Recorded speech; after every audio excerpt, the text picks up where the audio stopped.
Como ya ustedes saben, hoy es en el calendario cristiano, es conocido como el Domingo de Palmas.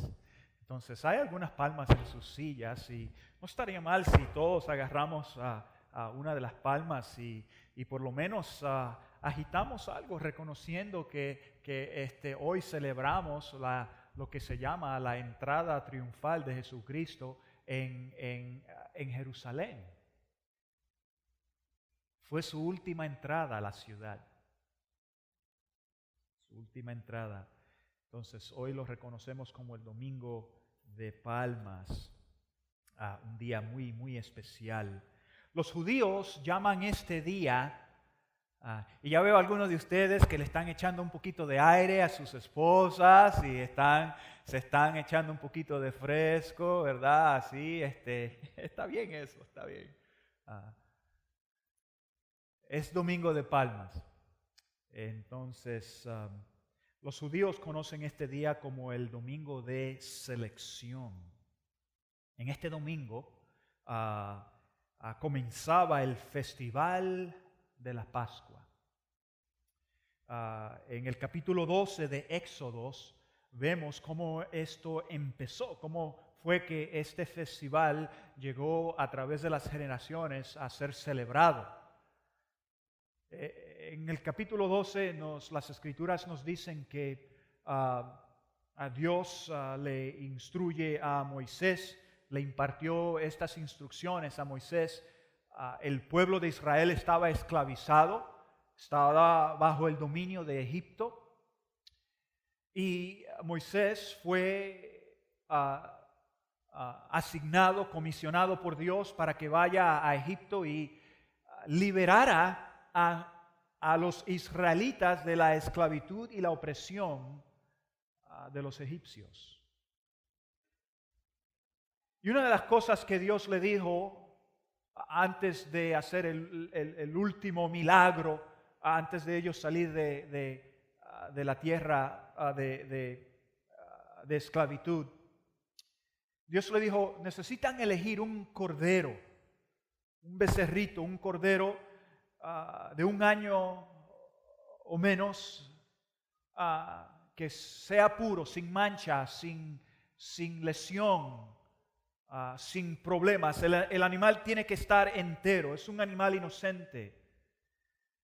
Y cuando tomen el animal y ya lo tengan elegido, cada familia tenía que matar y sacrificar el animal unos días después a vista de sus vecinos, a vista de todas las personas alrededor, y tomaban el cordero, lo mataban, lo degollaban y la sangre estaban supuestos a pintarla en los postes y en el dintel de la puerta, y la carne estaban supuestos a asarla y luego que ya estuviera asada a comérsela como que si se iban a un viaje de prisas.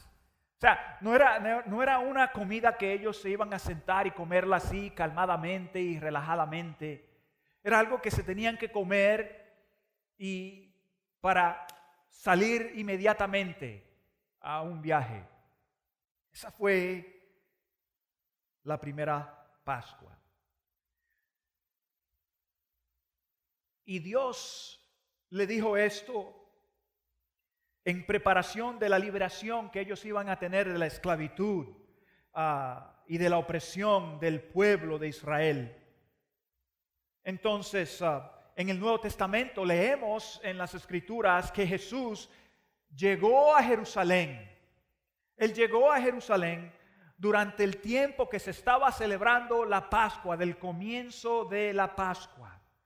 Precisamente llegó en el día que se selecciona el Cordero, el domingo de selección. Es como que si Dios estuviera diciendo: Jesús es mi Cordero. En Juan capítulo 12, versículo 12 al 14, dice: al día siguiente muchos de los que habían ido a la fiesta se enteraron de que Jesús se dirigía a Jerusalén.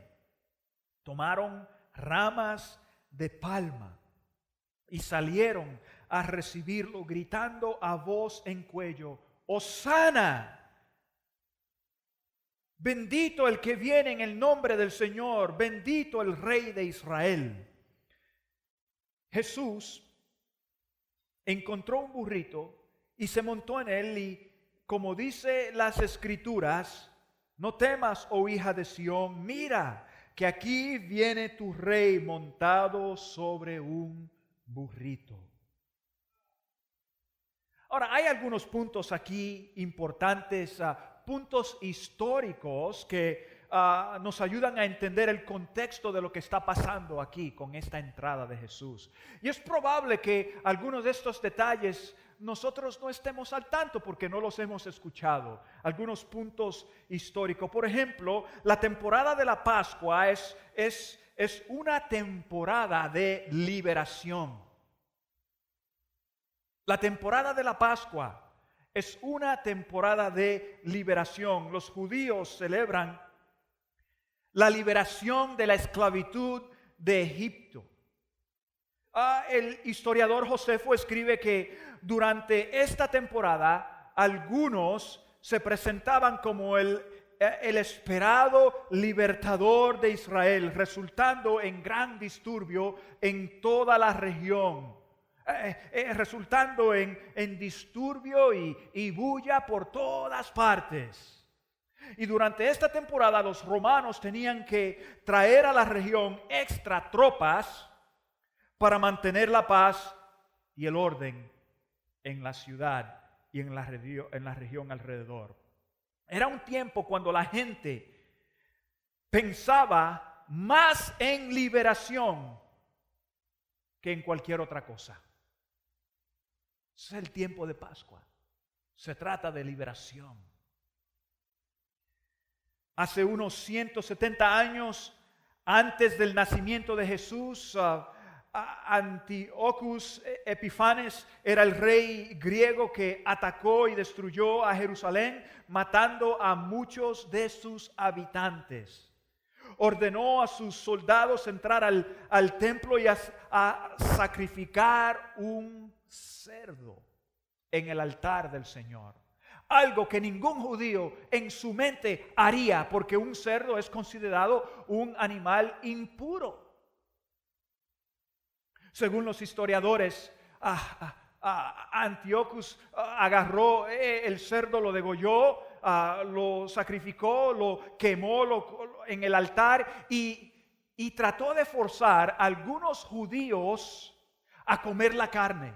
Y cuando ellos se negaron de comer la carne del cerdo, él los agarró, les cortó los pies, les cortó las manos y les cortó la lengua. Y luego los agarró a estos hombres y los quemó, los sacrificó a ellos mismos en el altar del Señor, en el altar del templo. Algo horrible. Esto dio inicio a una guerra, a unos guerrilleros, a unos judíos que no pudieron tolerar lo que vieron y lo que estaban sufriendo, la opresión religiosa que estaban sufriendo, y se levantaron y derrotaron a Antíoco y a sus ejércitos que venían. Eso ocurrió 170 años antes del nacimiento de Jesucristo.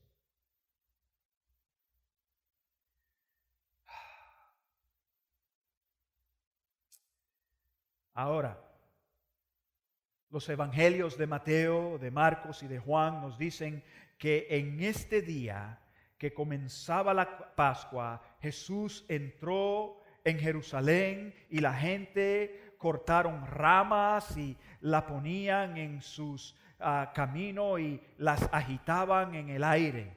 Y los ramos de palma se convirtieron en un símbolo nacional que indicaba la esperanza y la libertad que necesitaban. La palabra Hosana significa liberación.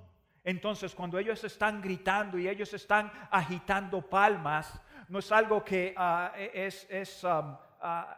es algo que está conectado con liberación. Porque en ese entonces, hace 170 años atrás, cuando los judíos a través de los macabeos liberaron al pueblo de esta opresión religiosa, ellos tomaron palmas y entraron a la ciudad celebrando la victoria contra los griegos. Entonces, cuando Jesús entra, la gente está agitando palmas porque están esperando un libertador. Están esperando un libertador político. Y eso es lo que ocurre. Ese es el contexto de lo que está pasando aquí. Tú y yo tenemos un entendimiento totalmente diferente aquí en el occidente. Pensamos quizás en la liberación del pecado, de la maldad, de cosas por el estilo. Estos personajes, estas personas están pensando en una cosa totalmente diferente. Segundo punto histórico es este. Hubieron dos entradas a la ciudad ese día. Muchos no sabemos esto. Una entrada era por la entrada oriental y la otra entrada era por la entrada occidental de la ciudad. Historiadores relatan que el gobernador Ponto Pilato dirigió un procesional de una caballería romana y centuriones dentro de la ciudad. Y este desfile militar dirigido por Pilato montado a caballo entran por el lado occidental de la ciudad. Fue una demostración de gran poder, una demostración de dominación militar y dominación política. Y sin duda Pilato estaba aumentando, él estaba anuente de la historia de Israel y el significado de la Pascua. Pilato no estaba, no era ignorante de la historia de la nación de Israel. Hace 4 años antes del nacimiento de Jesucristo hubo una rebelión de algunos supuestos Cristos que se levantaron también y crearon una bulla. Y más de 200 hombres murieron, más de 2,000 hombres murieron ese día durante esta misma temporada de la Pascua. Entonces aquí estamos unos 30 y pico años después y Pilato tiene conocimiento de lo que va a ocurrir en este día. Él tiene conocimiento que es un tiempo de liberación para el pueblo. Él sabe lo que se puede esperar, el peligro que ocurre. Aquellos supuestos libertadores y mesías que se pueden levantar para combatir el dominio de los romanos. Entonces, según los historiadores, él entra por la puerta occidental de la ciudad de Jerusalén, montado a caballo, con toda su infantería, con todos los soldados, totalmente dotados con su armamento. ¡Qué impresionante!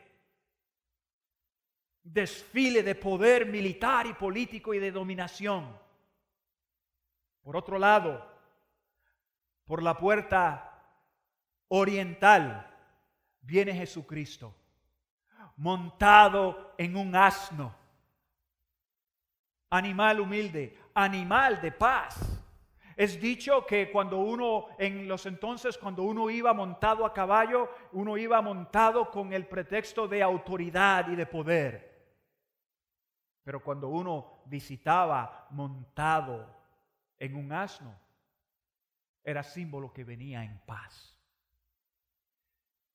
Pilato entra por una puerta, Jesús entra por otra.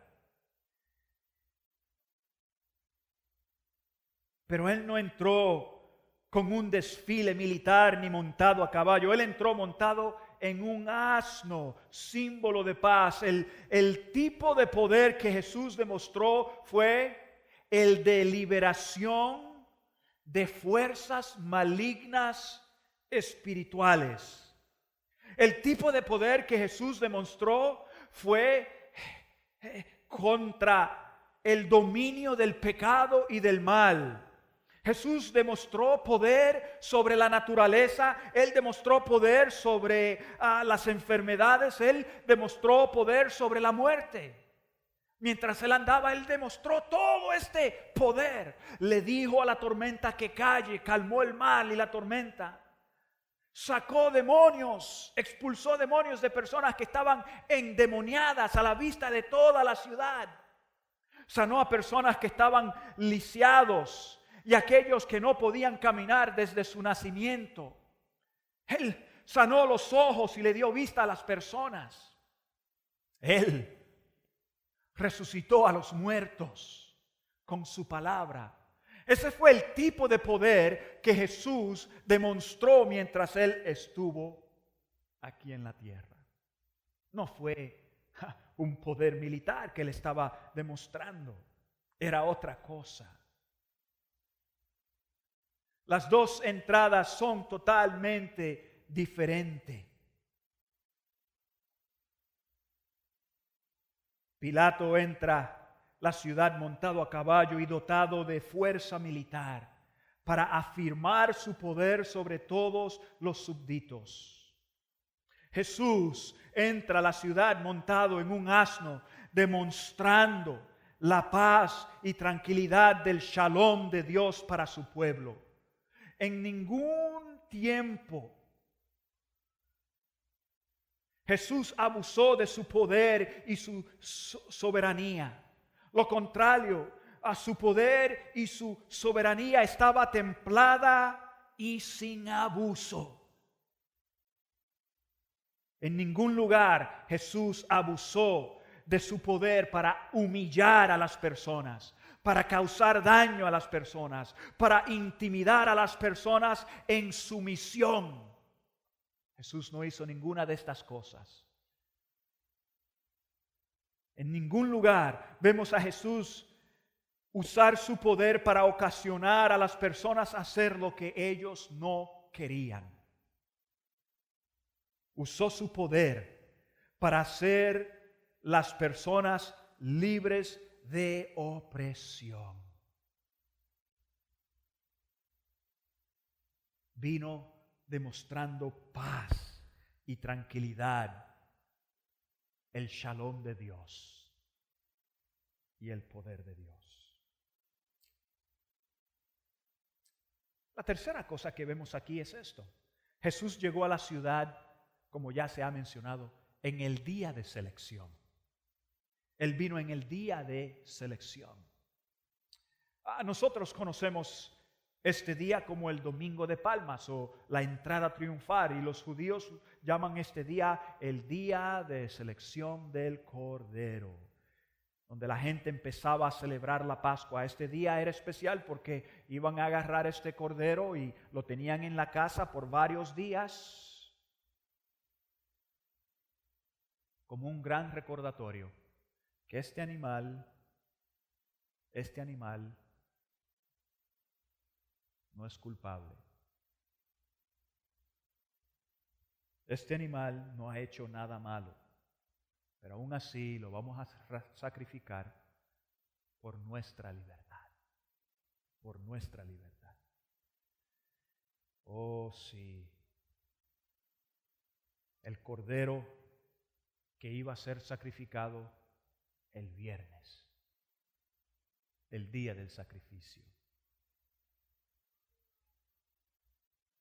Para aquellos que no tenían crías de animales, tenían que ir al mercado o al templo y comprar un cordero.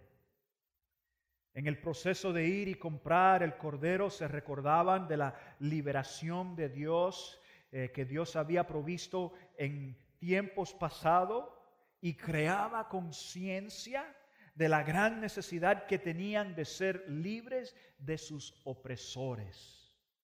Específicamente en este día, de sus opresores presentes. El día de selección era el día que seleccionaban el medio de liberación. Ahora, hay dos entradas. Ahora, basado en lo que sabemos y lo que hemos aprendido y escuchado, creo que nosotros podemos aplicar este pasaje en varias maneras, pero creo que lo podemos aplicar a nuestras vidas haciendo dos preguntas específicas. La primera pregunta sería esta: ¿qué esperas de Jesús? ¿Qué es lo que esperas de Jesús? Las personas que llegaron a ver a Jesús y experimentaron sus obras tenían expectativas. Ellos tenían expectativas. La mayoría de las personas que estuvieron agitando las palmas y gritando Hosana 6 días después estaban gritando: crucifícalo, crucifícalo. Ya no era Hosana, ahora era crucifícalo 6 días después. Los discípulos lo negaron y lo abandonaron por temor y por confusión que tenían de lo que estaba ocurriendo, de su arresto y de su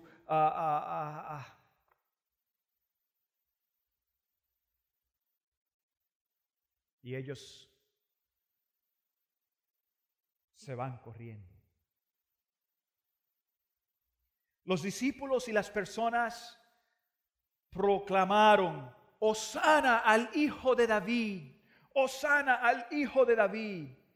En otras palabras, tenían la expectativa que Jesús iba a restaurar el esplendor de la nación de Israel como lo era en los tiempos de David y lo era en los tiempos de Salomón. Un reino fuerte, poderoso, reconocido por toda la región. Una fuerza política y militar. Es lo que la gente esperaba. Lamentablemente, Jesús los decepcionó.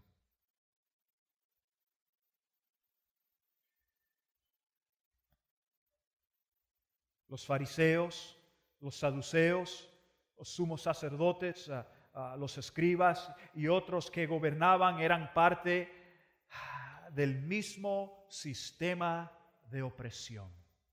Y Jesús los decepcionó a todos, porque ellos esperaban algo totalmente diferente. Los jefes de las sinagogas se enfurecían cuando Jesús sanaba a una persona en sábado. Se molestaban con él por el sistema que tenían.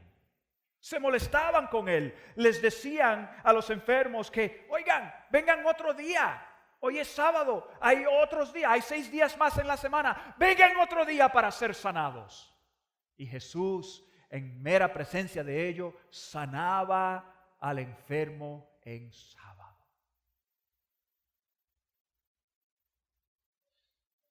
Y los jefes de la sinagoga se molestaban por eso. Jesús perdonaba los pecados de las personas y los fariseos se enfurecían porque solo se podía perdonar los pecados por medio de los ritos del templo. Y eran los ritos del templo. Y Jesús les decía a ellos: tus pecados son perdonados. Iba contra el sistema opresivo que tenían.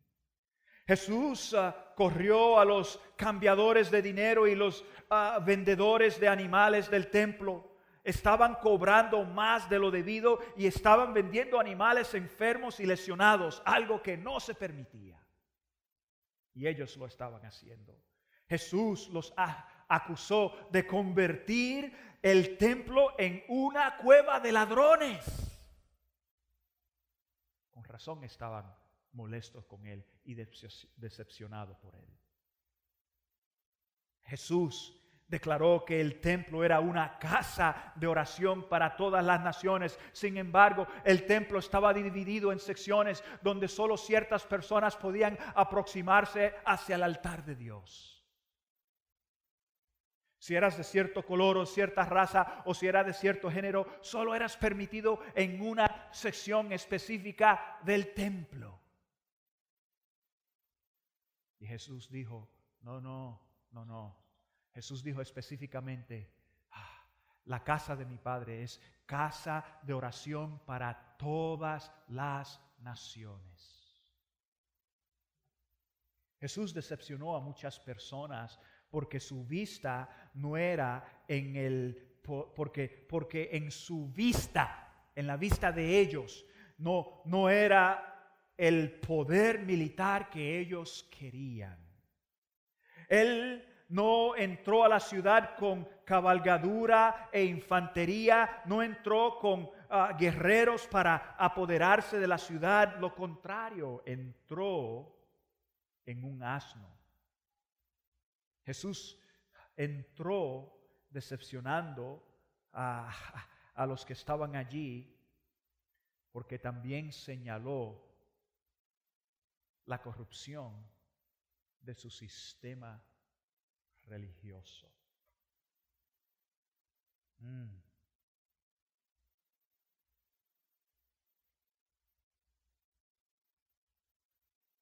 Sus expectativas estaban equivocadas.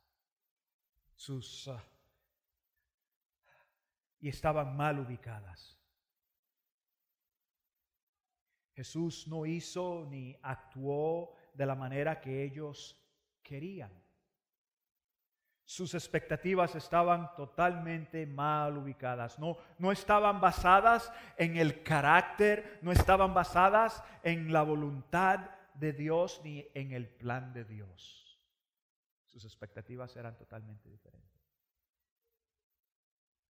Y en sus mentes, quizás ellos dijeron, no, este no es el Mesías.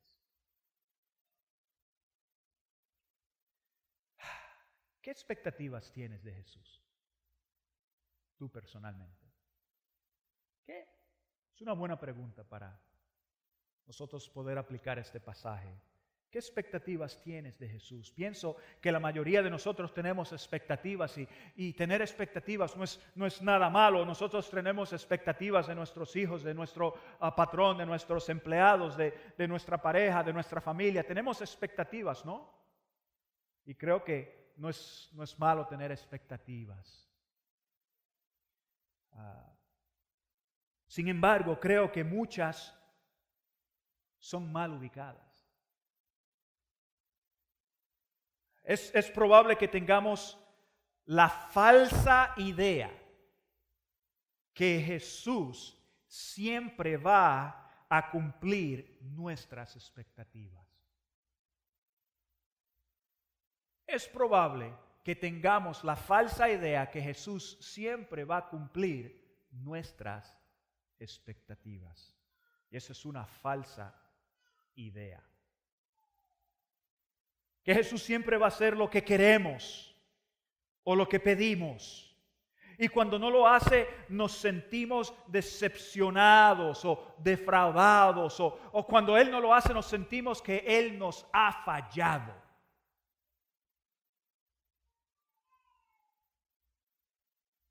Escuché a alguien comentar de una canción que tiene la siguiente letra.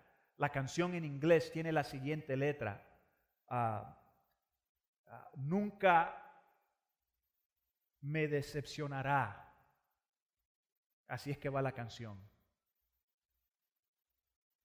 cuando la cantamos en español, la canción toma ese coro y lo dice de esta manera: nunca me dejará. Originalmente la canción dice: nunca me decepcionará o nunca me fallará. Nunca me fallará. Esa es la idea. Cuando nosotros la cantamos, cantamos nunca me dejará. Entonces escuché a alguien decir: tengo dificultad cantando esta canción porque siento que Dios me ha fallado. Siento que Dios me ha decepcionado. Y cuando ve la letra, le tiene dificultad en cantar la canción por esto. Por alguna expectativa que ha tenido y Dios no ha cumplido esa expectativa. Por eso digo, es probable que tengamos la idea, la falsa idea, que Jesús nunca, o que Jesús siempre va a hacer lo que queremos, va a hacer lo que pedimos, o siempre va a cumplir con nuestras expectativas. Y quiero explorar esa idea porque es un pensamiento teológico. Definitivamente yo entiendo el sentimiento. Yo he tenido ocasiones cuando yo me he sentido que, oh Dios, estaba esperando que tú cumplieras, estaba esperando que tú hicieras, estaba esperando algo diferente y Dios no hizo lo que yo quería o lo que yo deseaba. ¿Te has encontrado ahí? ¿Te has encontrado ahí? O nadie se atreve a decir, sí, me he encontrado ahí. Le he pedido a Dios, he orado a Dios, he pedido a Dios que haga esto, que haga aquello y Dios no lo hizo. Escúchame, yo creo que todos hemos estado ahí, ¿sabes? Hemos orado por alguien, hemos orado por algo y Dios no lo hizo conforme a nuestros antojos o deseos o expectativas. Es probable, algo bien serio, la muerte de un pariente, el quebrantamiento de un matrimonio, la pérdida de un trabajo. Y le hemos rogado y le hemos pedido y como que Dios nos falló. ¿Sí o no? ¿Te has sentido así? Ahora no te quiero forzar a decir amén o no, pero estoy hablando de la realidad. Estamos viviendo en el mundo, un mundo decaído, un mundo lleno de cosas. Nosotros como hijos de Dios no tenemos nuestra cabeza en el hoyo como el avestruz. Esto es realidad. Y a menudo tenemos la falsa idea que Dios va a suplir o Dios va a cumplir con todas nuestras expectativas. Y cuando no, nos sentimos mal, nos sentimos defraudados, nos sentimos que Dios nos ha fallado. Porque tenemos esta falsa idea que Dios va a suplir y va a cumplir con todas nuestras expectativas. Ahora, si pensamos en esto un poquito, establecemos expectativas para Dios. Planificamos y hacemos cosas que Dios no ha intencionado para nosotros. Las seguimos creyendo que Dios se pondrá en nuestra agenda. Sí, creemos que Dios se va a poner en nuestra agenda y va a cumplir nuestra agenda.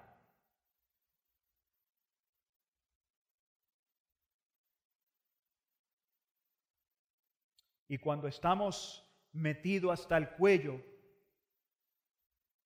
y le pedimos y le rogamos a Dios y no resulta como queremos,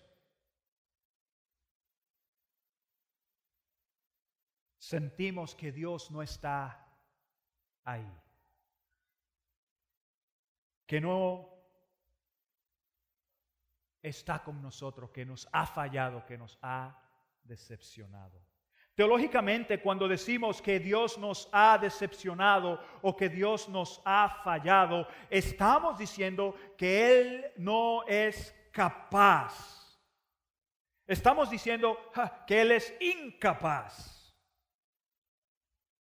O que no le importamos, Y cuando empezamos así, estamos poniendo nuestras expectativas y deseos sobre la voluntad y la obra de Dios en nuestras vidas. Y en estos momentos que nos sentimos decepcionados, necesitamos hacernos la pregunta: ¿el deseo de quién, la voluntad de quién quiero que se logre?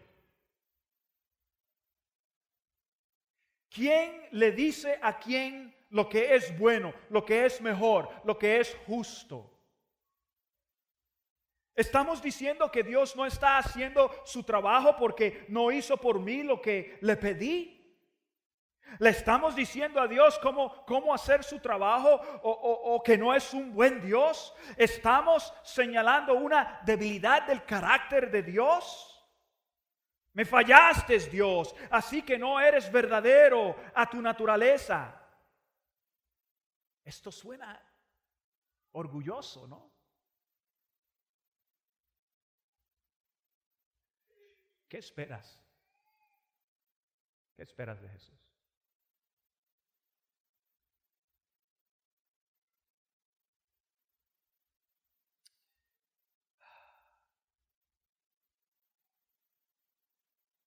Es tremendo.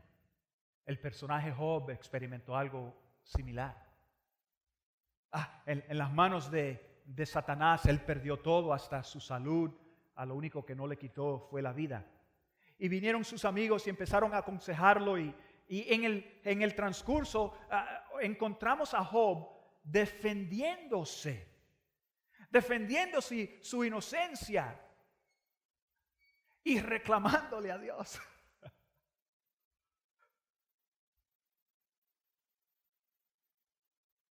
Y luego Dios viene y habla con él. Y trata con él. Aquí está Job abogando por su inocencia. Cuando en todo momento,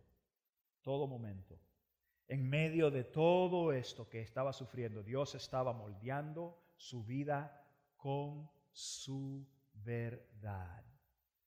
Con verdad de sí mismo y de Dios que él no conocía antes. Y al final Dios bendijo y le repuso a Job todo lo que había perdido y muchísimo más. Es interesante que cuando nosotros pedimos y le preguntamos a Dios, esto es lo que queremos, esto es lo que esperamos, y Dios nos lo cumple, ni pensamos que Dios está trabajando en nuestras vidas.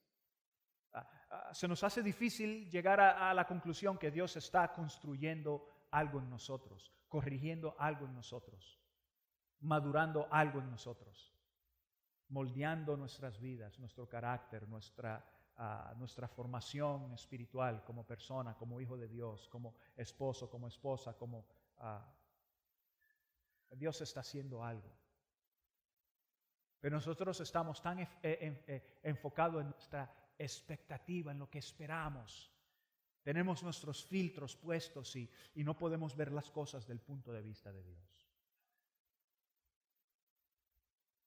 ¿Sabes? Dios hace con nosotros lo mismo que hace con Job. Dios nos moldea. En el tiempo debido Dios repone y Dios bendice abundantemente. Abundantemente. Oh, sí, Dios, y es probable que quizás no sea algo material, pero probable sea algo mucho más valioso, como abundancia de amor. Dios nos bendice con una abundancia de amor para nosotros poder amar a aquellos alrededor nuestro, especialmente a aquellos en nuestra familia, o aquellos que nos han hecho daño.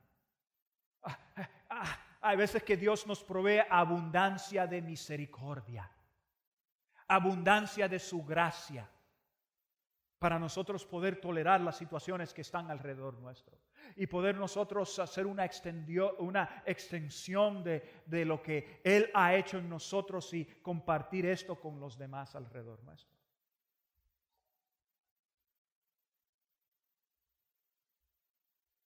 El deseo de Dios es transformarnos a todos nosotros. Cuando sientes que Dios te ha decepcionado o te ha fallado, necesitas saber que no es porque es incapaz de hacer lo que tú quieres, o porque no le importas, o porque tiene una debilidad de carácter. Cuando nos sentimos decepcionados o que Dios nos ha fallado, puede ser porque tenemos la falsa idea que Jesús va a cumplir todas nuestras expectativas. Y sin duda van a haber momentos cuando nuestros deseos o expectativas no están y no son los deseos ni la voluntad de Dios. Amén. Palabra dura, ¿no? Pero palabra de verdad. Palabra de vida.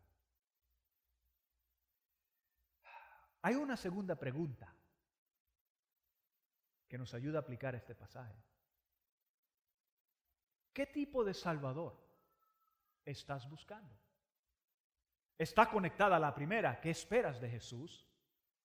¿Qué tipo de Salvador estás buscando? Es claro que la gente durante el tiempo de Jesús estaba esperando un líder militar, un Salvador que los liberara de la opresión económica y política de los romanos. Eso es claro, eso lo vemos en todos los evangelios. Ellos añoraban el día que un líder con poder militar y político llegara a gobernar el país en lugar de los romanos, uno de sus propios. Si Jesús estuviera aquí hoy, es probable que nosotros estaríamos buscando lo mismo. Que Él pusiera fin a las guerras, que Él pusiera fin a la pobreza. Seguro, yo creo que algunos de nosotros diríamos, yo estoy cansado de trabajar en la pollera, yo estoy cansado de trabajar en la pavera, es más, yo estoy cansado de trabajar en la construcción y yo estoy cansado de trabajar en los hoteles todos los domingos. Y algunos diríamos, pastor, en realidad yo estoy cansado de trabajar en cualquier cosa. Si Jesús estuviera aquí hoy, yo creo que nosotros estaríamos buscando, tendríamos ciertas expectativas también. Líbranos, Señor, de nuestra situación financiera. Líbranos, Señor, de los conflictos familiares. Líbranos, Señor, de las dificultades matrimoniales. Quizás estaríamos buscando un Salvador que nos cambie las leyes. Queremos un Salvador que cambie las leyes. Cambia las leyes migratorias, Señor, para yo estar bien aquí en el país, para yo vivir en paz en el país, para yo poder moverme sin problema y sin temor. Es probable que estamos buscando esto en un Salvador, en Jesús.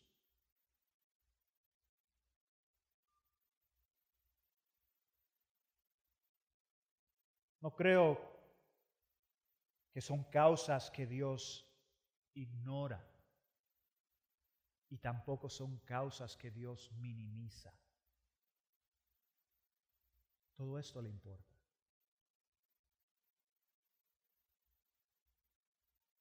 El deseo de Dios fue tratar con la raíz que producen estos problemas. Lo que hizo Jesús fue ir a la cruz y sacrificar su vida para que el ser humano pueda ser hecho libre del dominio del mal y del pecado y ser totalmente transformado para que en su vida produzca el fruto de la justicia de Dios.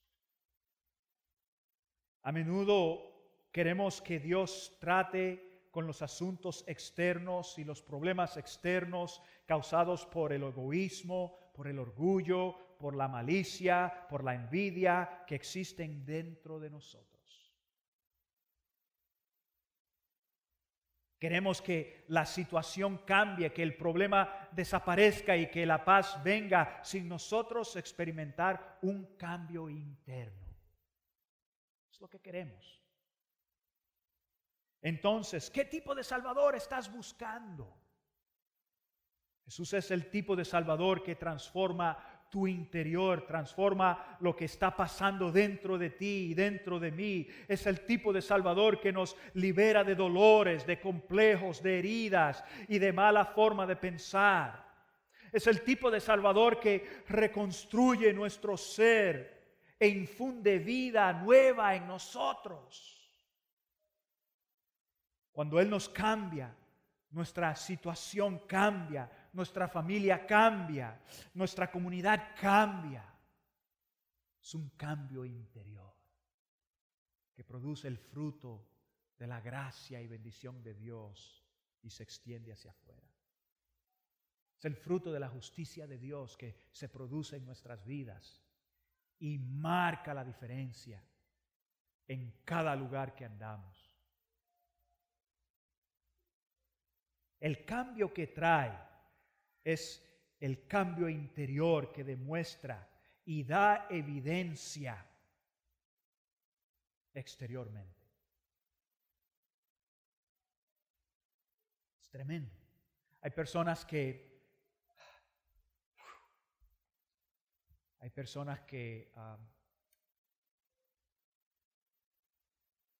han creado caos en sus vidas donde viven, en el vecindario donde viven, en la ciudad donde viven. Y el caos es tan grande, los problemas son tan grandes, que dicen, ya yo no puedo vivir aquí, me tengo que mudar. Y se mudan para otra ciudad. Pero siguen igual. Siguen igual. Y lo que ocurre en esa nueva ciudad, en ese nuevo pueblo, en ese nuevo vecindario, es la misma calumnia, los mismos problemas se van reproduciendo. ¿Tú sabes por qué? Porque nada ha cambiado aquí adentro. Absolutamente nada. Nada ha cambiado. Son igual. Te voy a dar un secreto. El ambiente está dentro de ti. La malicia está dentro de ti. Y si fuiste malo en este vecindario, vas a ser malo en este.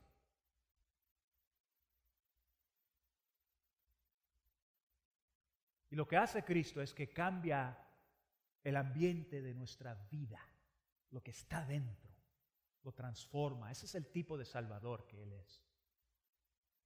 Y si tú eres cambiado aquí adentro,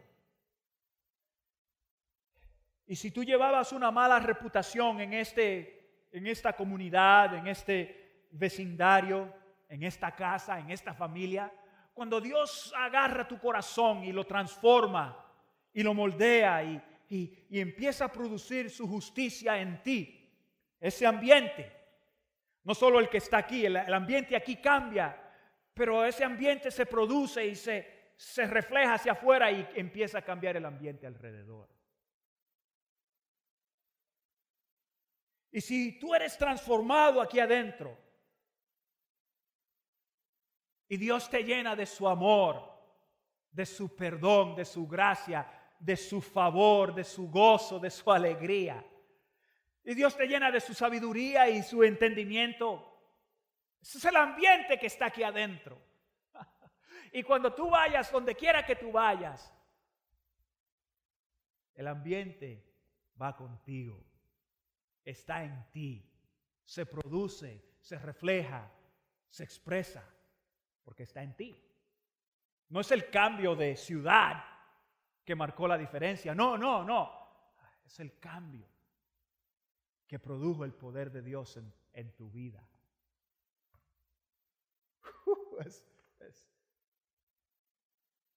Eso es tremendo. Hubieron 2 entradas ese día. En este domingo de selección hubieron 2 entradas.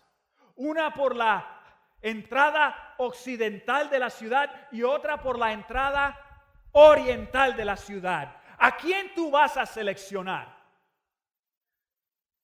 Aquel que dice, bueno, eso es una fuerza política, una fuerza militar, y podemos cambiar las leyes y hacer todo esto. ¿O a quién tú vas a seleccionar? Aquel que dice, tengo potestad sobre la naturaleza, tengo potestad sobre la muerte, sobre la vida, sobre el pecado, sobre la tumba. Tengo potestad y no abuso de mi poder, sino lo uso para producir en ti un cambio tremendo que produce el carácter y la justicia de Dios en tu vida. Hoy es día de selección. Hoy es día de palmas. ¿A quién tú vas a seleccionar? Tú sabes que 6 días después tuvieron que elegir. Y el gobernador dijo, aquí tienen a un ladrón, aquí tienen a un pillo, aquí tienen a un asesino o a Jesús. ¿A quién quieren? Y la gente gritó, danos a Barrabás, danos al pillo. Hoy es día de selección, es domingo de palmas. ¿A quién tú vas a seleccionar?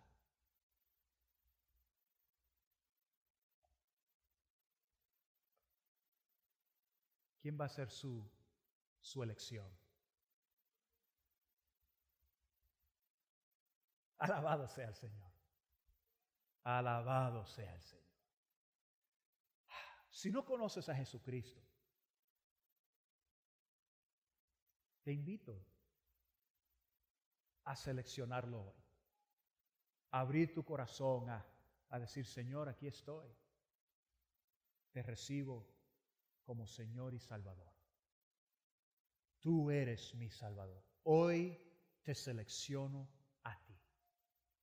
Hoy te selecciono a ti. Hoy te selecciono a ti. Cambia mi ambiente desde adentro. Cambia mi ambiente desde adentro.